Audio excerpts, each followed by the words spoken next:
My name is Janine Mapurunga. My story is about my experience being born into a very hostile environment because of the fact that I'm a woman, and how that ties into my discovery of art.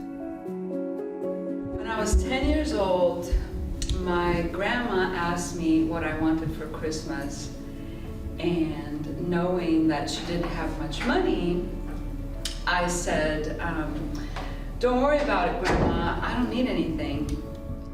But she insisted. She said, what do you really want? And I said, well, what I really want is a camera. And so she asked my mother to take me to the camera store to pick out a camera. And at the camera store, I asked the salesman, which one is your cheapest camera?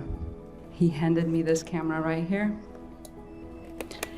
It's a plastic point and shoot with a plastic lens.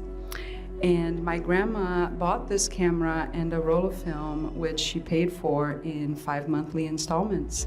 I shot the whole roll of film. It was all portraits of my dog.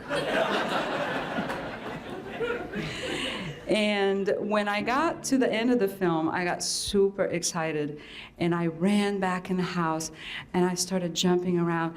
I just shot my first roll of film. I just shot my first roll of film.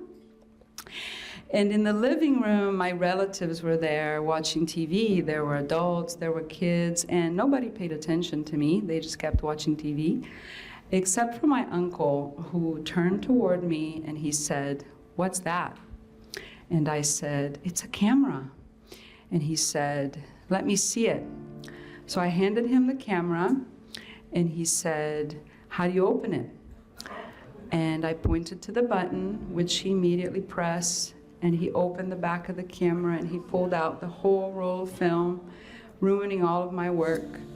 And he handed it back to me, the camera and the film, and he said, "This is not a child's toy." And then he turned back and went back to the TV. The culture in which I was born in Brazil, they don't really like if you talk about trauma or violence against women. It's there is a tradition of blaming the victim and saying that, don't say those things.